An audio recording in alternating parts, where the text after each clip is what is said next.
Bonjour, je suis Agnès Bricard, première femme présidente des experts comptables au niveau national et aujourd'hui présidente de la Fédération des femmes administrateurs, dès lors qu'il y a deux lois, la loi Copé-Zimmermann pour le monde privé, donc dans des entreprises dont le chiffre d'affaires est de plus de 50 millions d'euros et 500 salariés, il y a une application obligatoire de 40% de femmes pour au plus tard 2017.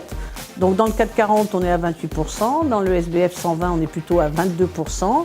Mais ce qu'il faut voir, c'est les autres entreprises. Et là, il fallait s'organiser et on a ouvert un vivier des femmes administrateurs sur le site du ministère Droits des Femmes. Donc on peut inscrire son CV et faire sa soutenance avec les différents réseaux féminins. Mais ne pas oublier le monde public. Lui aussi est soumis à une loi qui s'appelle la loi Sauvadet et qui permet dorénavant également, mais en 2018, 40% de femmes dans les établissements publics nationaux, il y en a 1200.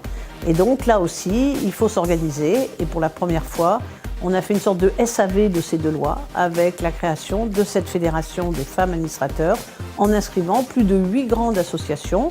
On a les femmes ingénieurs parce qu'il faut réindustrialiser la France. On a les femmes chefs d'entreprise, des témoignages. Mais on a aussi toutes les femmes libérales, donc les femmes de la finance, les femmes du droit, mais aussi les femmes énarques.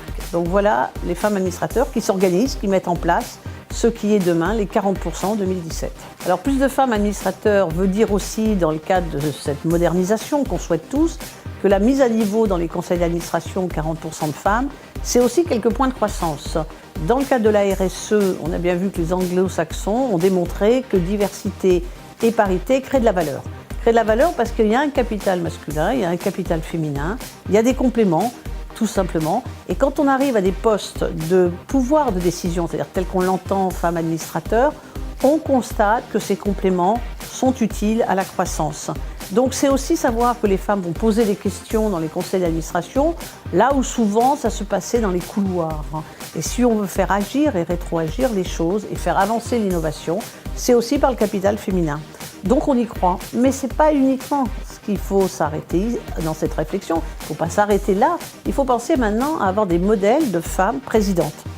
Et pour avoir des modèles de femmes présidentes, soit on attend les 20 ans d'éducation dans les écoles, c'est un peu long, soit on se dit que dans les grandes entreprises publiques, on peut imaginer, comme on nomme des présidents par décret ou arrêté, eh bien qu'il y ait systématiquement une alternance pour qu'il y ait des femmes, mais peut-être avec une priorité, c'est-à-dire que si on ne trouve pas la femme qu'il faut pour la fonction, on reviendra sûrement à l'homme, mais qu'on fasse au moins l'effort pendant 2 mois de recherche pour qu'il y ait une femme derrière un président homme. Et nous aurons nos modèles et nous pourrons enfin voir si réellement il y a création de valeur.